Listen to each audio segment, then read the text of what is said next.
ইসমাইল জাবিহুল্লাহ একটু পা দিয়ে হামা করে দিয়েছেন, আল্লাহ রাব্বুল আলামিন তার পায়ের গোড়া থেকে পানির ফোয়ারা জারি করে দিয়েছে। সুবহানাল্লাহ, পানির ফোয়ারা জারি করে দিয়েছে। মাহাজারা এসে দেখে পানি চলে যাচ্ছে, গলগল করে পানি আওয়াজ হচ্ছে।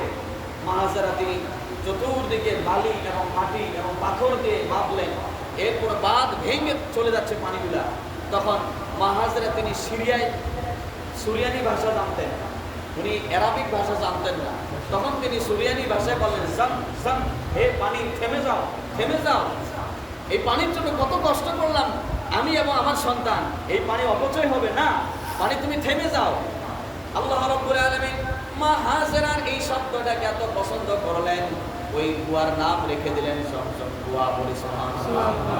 এবং আল্লাহ হাবিব বলেছেন, বাউ জামজাম লিমা শুরিবা বিহি, জমজমের পানি যেই রোগের নিয়ত করে কেউ পান করবে, আল্লাহ তাআলা ওই রোগ থেকে তাকে মুক্তি দান করবে। সুবহানাল্লাহ।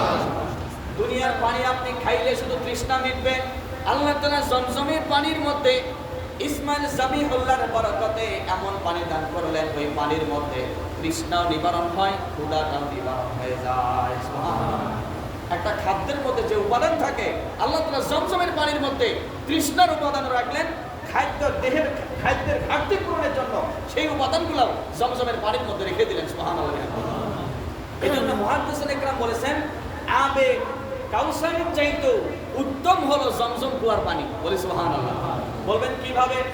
জিবরিল আমিন যখন আল্লাহর রাসূলকে মিরাজে নিয়ে যাবেন, তখন আল্লাহর রাসূলের ওপেন হার্ট সার্জারি করেছিলেন। কি করেছিলেন?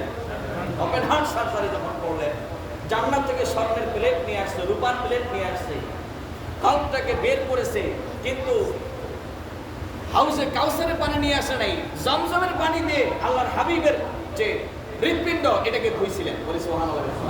এই জন্য মুহাদ্দিসিন ইকরাম, ফুকাহা ইকরাম বলেছেন, হাউজে কাউসারের পানির চাইতে জমজমের পানির মূল্য আল্লাহর কাছে অনেক বেশি। বলি সুবহানাল্লাহ। এখন আসেন, ইব্রাহিম আলাইহিস সালামের পরিবারকে আল্লাহ তাআলা অনুসরণ করে দিলেন। এখানে একটা লক্ষণীয় বিষয়, আল্লাহ রাব্বুল আলামিন সাইয়েদনা ইব্রাহিম আলাইহিস সালাম এবং তার পরিবারকে যে অনুসরণ করা যে ফরজ করে দিলেন, তাদেরকে সম্মান করা, ইজ্জত করা। দুনিয়ার সমস্ত পানি খাই আমরা বসে, কিন্তু রাসূল করিম সাল্লাল্লাহু আলাইহি ওয়াসাল্লাম বলেছেন, জমজমের পানি খাওয়া তোমরা দাঁড়িয়ে। কি করে? দাঁড়িয়ে। তাও আবার কথা বলেন, কিবলার দিকে মুখ করে। এক হলো দাঁড়িয়ে, দুই কিবলার দিকে মুখ করে সম্মান করে এই পানিটা পান করবেন। কাকে সম্মান করবেন? ইসমাইল জাবিহুল্লাহকে। কাকে? ইসমাইল জাবিহুল্লাহকে। চারটা জিনিসকে তাজিম করা ফরজ। কয়টা জিনিস বলেন? চারটা জিনিসকে তাজিম করা ফরজ। এক নাম্বার হলো নবিয়ুল্লাহ, দুই নাম্বার হলো কিতাবুল্লাহ, তিন নাম্বার হলো বাইতুল্লাহ, চার নাম্বার হলো ইবাদাতুল্লাহ। এই চারটা জিনিসকে তাজিম করা আল্লাহ তাআলা ফরজ করে দিয়েছেন। সুবহানাল্লাহ। নবীদেরকে তাজিম করা ফরজ, আল্লাহর ঘর কাবাকে তাজিম করা ফরজ। এই জন্য সুনান আবু দাউদের হাদিসে এসেছে, আল্লাহর হাবিব বলেছেন, লা তাস্তাকবিলু কিবলাতা ওয়া লা তাস্তাকবিলুহা, তোমরা আল্লাহর ঘরকে সামনে রেখে অথবা আল্লাহর ঘরকে পিছন রেখে তোমরা কখনো প্রস্রাব পায়খানা করিও না। নির্দেশটা কার? আল্লাহ। তিন নাম্বার হলো কিতাবুল্লাহ, আল্লাহর কোরআন। এই কোরআনটাকে ওযু ছাড়া স্পর্শ করা যাবে?